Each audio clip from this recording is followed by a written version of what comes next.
One of the concepts I'm a really big proponent of is to be careful of what you consume. If you put junk in, you get junk out. Now, this obviously pertains to our physical bodies, as when you put junk food into your body, the quality of your energy is low, and therefore the quality of your focus, the quality of your results, quality of your life overall starts to sag. But there's another aspect of this, is it not just what we physically consume with our bodies, but what we consume with our minds. If you put junk into your mind, then what is going to be the product of your thoughts? I think it's going to be junk. And so we need to, as I believe it was Jim Rohn said, stand guard at the gate of our mind and be really careful about what information we allow in, because that will tint the quality of our beliefs and then our thoughts and our actions, right?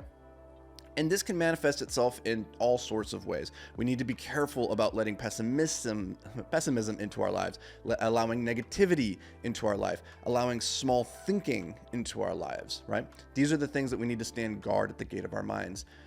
But the other side of this too is that we need to be, I believe, intentional about supplying our minds with a high quality, nutritious diet. That is filling our minds with the best content, the best thoughts, the best ideas that are going to challenge us and help us learn to think more deeply and to grow and expand our understanding of the world. We have to intentionally seek out that information. In the same way, we have to go to the farmer's market and get those organic fruits and vegetables, and we have to, go home and cook all that stuff, right? We have to be intentional with the diet that we're consuming.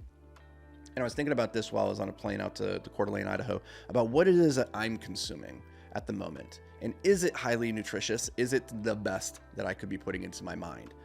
And as I was reflecting on it, what I came to realize is there's really three quadrants, or not quadrants, you can't have three quadrants, three categories of content to really think about.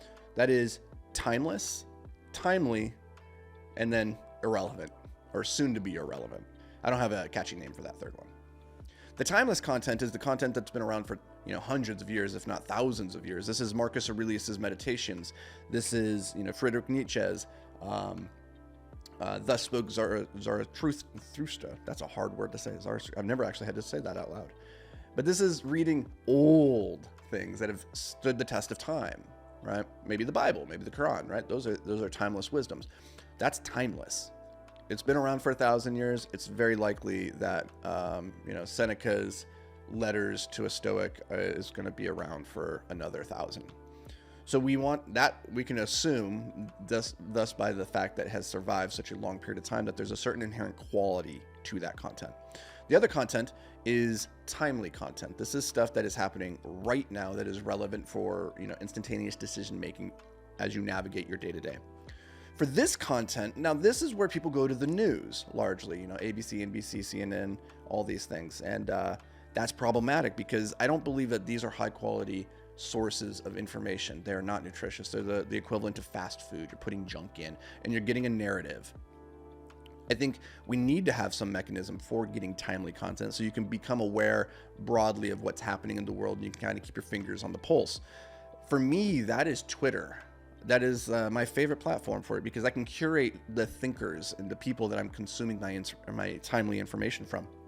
So if I want to learn about AI, I can go direct to the source. I can see directly what Sam Altman or Elon Musk or Brett Adcock are talking about when it comes to this. When I'm thinking about crypto, I can go direct to the source. When I'm thinking about real estate, I can go direct to the source and learn from the best thinkers in the space in a timely manner. So I'm a really big fan of that.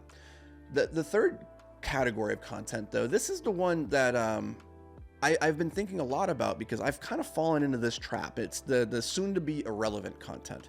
This is content that's been made maybe in the last 10, 15 years that we'd consider it like popular by cultural standards. It's on the New York Times best-selling list, right? But there's no real guarantee that this book is going to be around in another 50 to 100 years. It's just kind of timely for now, but maybe not timeless. So you could pretty much take any book on the New York Times bestseller list. I think, Atomic Habits by James Clear is a good example of this. It's a great book. I've read it. I love it. It's been out for a number of years and it's brought me a lot of value. But if you look at it in terms of, is this timeless or timely? It's neither. And I think a lot of my content consumption over the years has really focused on this soon to be irrelevant phase. And the problem with it, I suppose, is that It's the content that the majority of people are consuming. And so you're consuming the same thoughts that everybody else is consuming, and therefore the product of your thoughts is going to be similar to everybody else's thoughts, right? So if you want to have different thoughts, if you want to stand out as a thought leader, as a creator, you need to consume different things. You can't just consume what everybody else is consuming and hope it produces something else, because chances are it won't. And so you need to be intentional with whatever your content consumption strategy is. And for me, that's been thinking more about how do I incorporate more timeless content.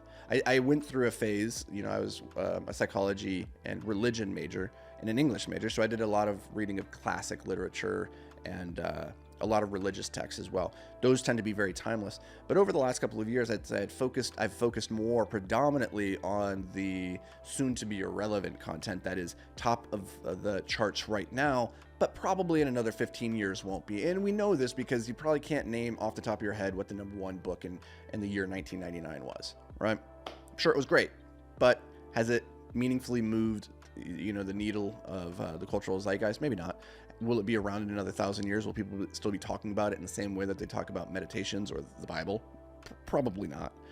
So that's what I've been thinking about recently, is standing guard at the gate of your mind, consuming timely content and timeless content, and trying to ignore everything in between that, like for the last decade to 30 years, and try to go older, or more timely. So that's my strategy. I don't know what your strategy is. I'm curious, like, what is the timeless content that you're consuming, and also what is the timely content that you find enjoyable? Like, who are the thinkers, and how are you getting plugged into their minds? I suppose this podcast is an example of a way of consuming timely content. So what are some other places that you're getting your diet, your nutrition from recently? I'd love to learn. So shoot me a comment, shoot me a review, leave me a DM, whatever it takes to get a hold of me. I am out there. And I will see you guys in the next episode. As always, thanks so much for being here. We'll catch you tomorrow. Until then, stay hyper focused, my friends.